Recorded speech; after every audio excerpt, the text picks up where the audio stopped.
গোলাপগঞ্জত আৰক্ষীৰ বৃহৎ অভিযান। গোলাপগঞ্জৰ 17 নং ৰাষ্ট্ৰীয় ঘাইপথত বৃহৎ পৰিমাণৰ নিচাজাতীয় টেবলেটসহ দুটা সৰবৰাহকাৰীক আটক কৰে।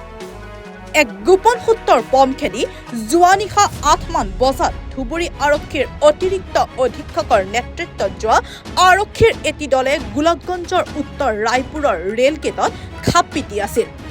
কোচবিহাৰৰ পৰা AS16AC1336 নম্বৰৰ শ্ৰী চৈতন্য নামৰ যাত্ৰীবাহী বাছখনত তালাচী চলাই মমেৰ আলী আৰু চাহানুৰ আলম নামৰ দুজন যুৱকক আটক কৰে।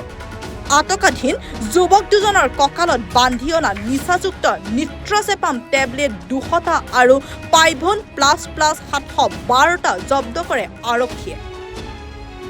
আটকাধীন মমেৰ আলী আৰু চাহানুৰ আলমৰ ঘৰ ধুবুৰীত বুলি জানিব পৰা গৈছে। গোলাপগঞ্জৰ পৰা জগবন্ধু দাসৰ ৰিপৰ্ট, এনি ভাৰত 24।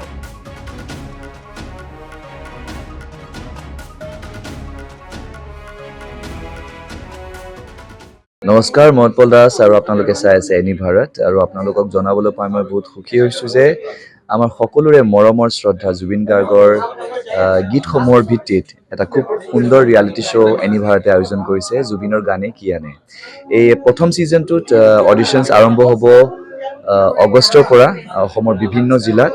গতিকে মই সমূহ কলাকুশলী, বিশেষকৈ যিসকল প্ৰতিভাশীল গায়ক গায়িকা আছে আমাৰ সমাজত, তেওঁলোকলৈ মই এটা আহ্বান জনাইছোঁ, তেওঁলোকে প্ৰস্তুত হওক এই ৰিয়েলিটি শ্ব'ৰ বাবে।